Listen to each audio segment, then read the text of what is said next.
Well, Alex, they're toasting champagne here, and somebody's just come over to the fence to talk, so we're going to go see what he has to say. Yeah. Oh, it's one of the security people telling you not to put cameras in. Go ahead and talk to him.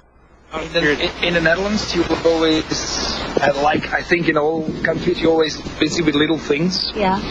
And now we get 3 days of discussing big issues. Very intense. That's a Bilderberg group member. Ask who he is. Very intense. Yeah. It starts at 8 o'clock in the morning. Ask him who he is.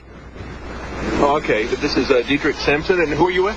I'm from the Dutch Labour Party. I'm a politician. Oh, okay. But are you here in your formal or informal function? Well, I'm formal because as being a politician, you're 24/7. So there's no way of exiting my role. So let's say if your prime minister asked you what you were talking about here, yes, you would surely tell him everything. I would. Could I ask whether the heads of banks such as HSBC, David Flint, is he there in his formal or informal capacity? Is he there? I'm not sure. You know the list better than I do. It's 106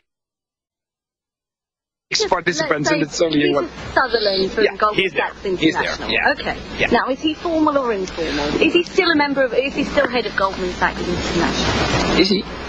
He still is. Okay. All right. I don't know actually. Yeah. So he's a member of British American Business. Yeah. The lobbying group. Well, there's here. Let me explain. There's scientists here. There's politicians like me. Yeah. There's business people here. Yeah. So there's a lobbyist still. Is a lobbyist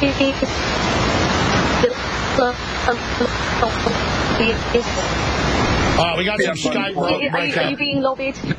No, but TTIP is a nice discussion. It's a good discussion to have. Have you had that discussion? Yeah, well, not here at this moment. Maybe we will ask him about trying to prop up the euro. We know that's what they're really talking about. Ask him about that.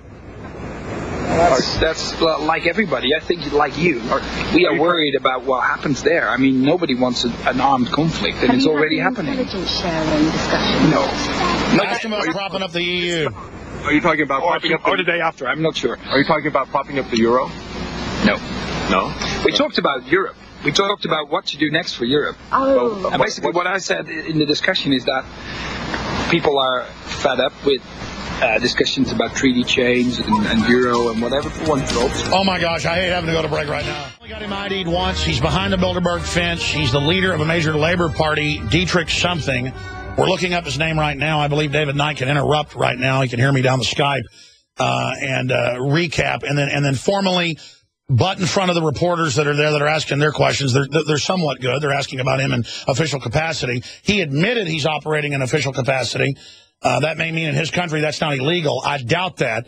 When he said we're not trying to prop up the euro, he said no, 9, which shows they are. That's what they're really trying to do. That's their main global takeover system with NATO.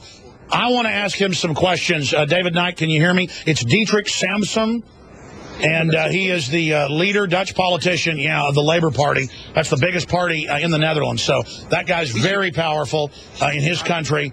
Let's talk to him. Go ahead, David. David, get some questions in.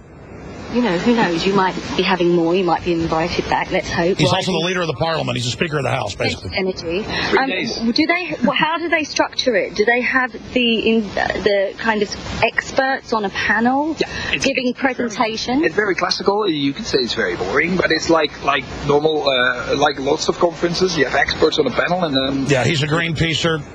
That means carbon taxer, leftist. Are you an expert for any of these particular panels? Not this time. Ask him where he stands on carbon taxes, Knight. Good, you have to be vocal. It's okay for that reporter crew to ask some of the questions, but we need to butt in here. Because there's no media there, you don't have to perform. That's nice. That's the advantage of having no cameras inside. The disadvantage is no transparency. The advantage is that everybody can speak freely and doesn't. You know what happens to? Do you feel a little worried then when people such as government officials and people like This has never happened before, folks. What's happening right now?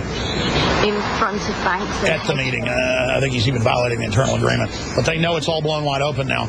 Oh, I wish I could ask questions. She's ready. You can ask questions. Carbon taxes. Guarantee you that's on the agenda.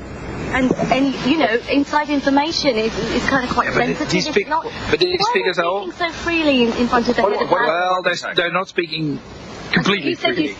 there But was more free, discussion. more free than when it's a camera. I love it that you politicians having frank and free discussion, but not in front of Lazarus or Goldman Sachs or Yeah, no, or it's even better. HSBC. It's even better because Why should they know? Because Why should they know?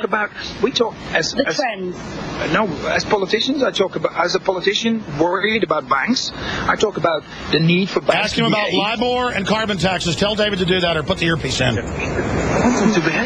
Can you tell us, have you talked about LIBOR, the LIBOR scandal, or carbon taxes? No, I think the LIBOR. I think the LIBOR scandal is a good example of banks not behaving. Yes, in fact. It's a good example. Mark I would say so. Yeah, I would say so too. Mark Pelagius, who is on the steering committee, actually had to resign from the CEO of Barclays. Bring up the Lockheed scandal and Prince Bernhard. That'll hit him hard. There was a Dutch bank which was very trusted. Now, the guy who started this, Prince Bernhard, he was caught up in a Lockheed scandal. Yeah. Do you know about that? Yeah, I know about it, but it was in the 70s. I mean, I read it, but it was before I was born, actually. They had to Well, before you were born, they plotted the euro as well as the European Union. I think that was according to after. them. That was. No,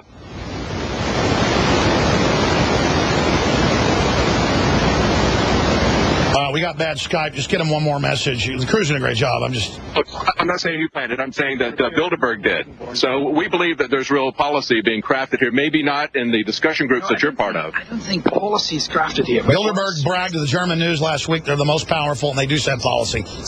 Throw it in his face. It's good for international. In a German paper just last week, a Bilderberg member said that he felt that this was far more important than Davos, that Davos was just a PR group. I cannot compare it. I wasn't at Davos, but I think it's not. It's a similar type of meeting. And a former. All right, David, we're going to break. Grill him. We're going to come back. I want to hear what happens after. I just want to ask you a quick question. Okay, there was a question: does privacy exist? Have they answered that question yet? Because we have exactly. We have former head of the NSA and CIA are there. It will be on the agenda in the next days. It wasn't. Okay. It wasn't One more today. question. Here participants are normally discouraged to take out to the media anything that happens in here. Well, I'm not. Yeah, exactly. But nobody Why have you approached me? Maybe Are you because breaking protocol? No. I'm not breaking protocol. I'm allowed to do this. I'm a former Greenpeace activist. Maybe that's why I understand what happens when you stand outside behind the gate.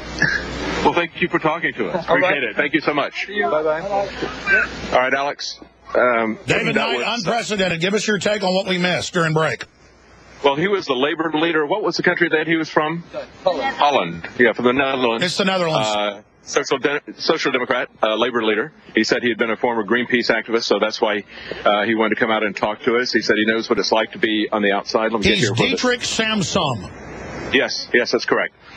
Now, Alex, we've talked to him, and we had the